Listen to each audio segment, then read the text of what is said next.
नमस्कार। आज की इस वीडियो में आपका स्वागत है। आज की वीडियो में हम बात कर रहे हैं सकट योग पर। हस्तरेखा में एक विशेष प्रकार का योग सकट योग जो संघर्ष या उतार चढ़ाव को दिखाता है कि जीवन में बहुत ज्यादा उतार चढ़ाव रहेंगे। यदि किसी व्यक्ति के हाथ में आप देखें, ये जो पर्वत है, यहाँ पर जो पर्वत है, ये बृहस्पति पर्वत है। और ये जो पर्वत है यहाँ पर, ये पर्वत है चंद्र पर्वत, ये है शनि पर्वत।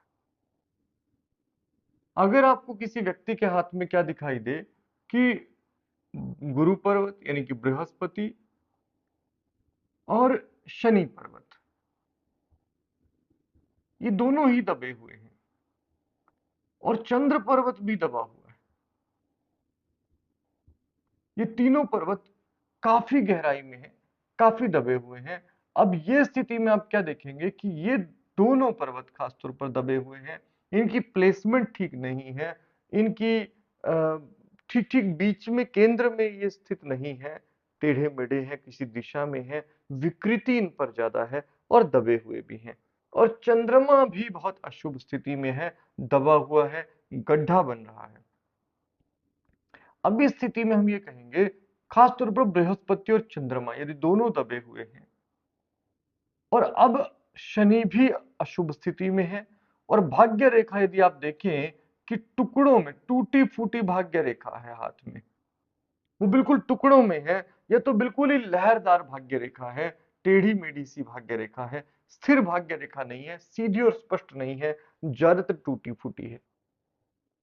अगर ऐसा आपको किसी व्यक्ति के हाथ में दिखाई दे तो ऐसे व्यक्ति के जीवन में संघर्ष बहुत ज्यादा रहता है, उतार चढ़ाव जीवन में ऐसा व्यक्ति बहुत देखता है।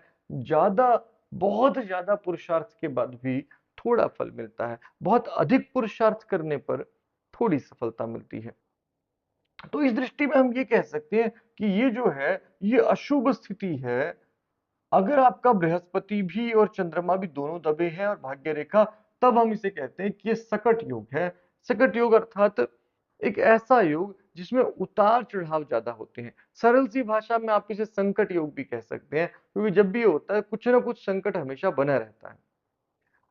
हालांकि केवल इतने से नहीं, अन्य चीजों का भी विचार करना चाहिए।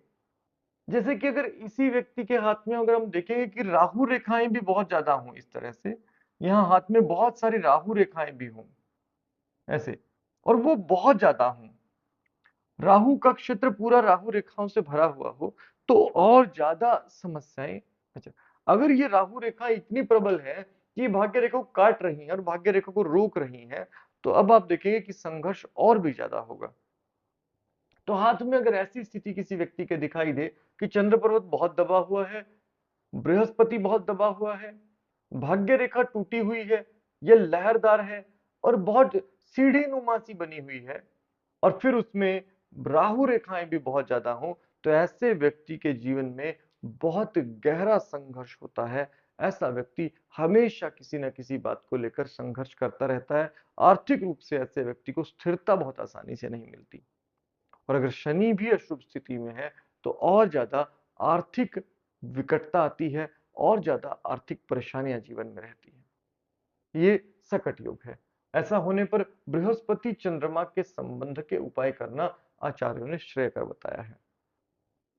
तो उम्मीद है आप इस सकट योग को थोड़ा बेहतर समझे होंगे। अगली वीडियो में अगले किसी विषय पर बात करेंगे, तब तक आपका दिन शुभ हो। धन्यवाद।